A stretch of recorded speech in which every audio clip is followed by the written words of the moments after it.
Just taking a quick look inside of a RTS IFB-828, and I think it's like a volume controller for a PA system or home automation, retro home automation. I'm not going to go too deep into this because I am selling it, but I figured I would take a quick peek inside, see what's going on.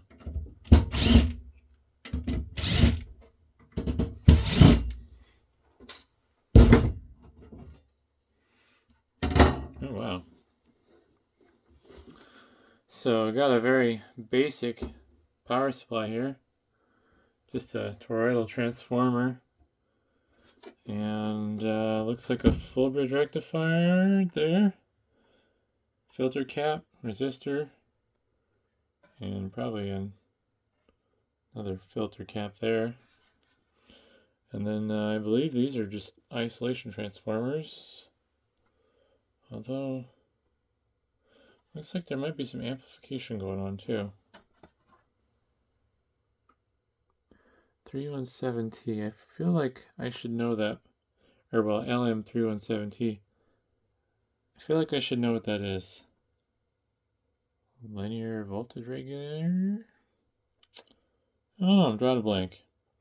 I'll put in the description what it is, but I feel like I should know. And then a bunch of high power resistors. So I don't know if maybe this is controls for like some 70 volt speakers type of thing. But not what I was expecting inside. Explains why it's so heavy though. I wasn't expecting a giant toroidal transformer. I'm guessing in this case it's more of an efficiency thing. It's probably more efficient to go this route than a switch mode because of the power that's required to run this. I don't know. 5 watts. 2, 3, 4, 5, 6, 7.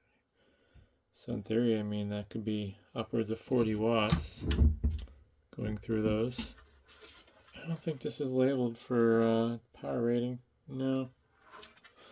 But yeah, just a quick look. Nothing too fancy. Hopefully that's interesting, and thanks for watching.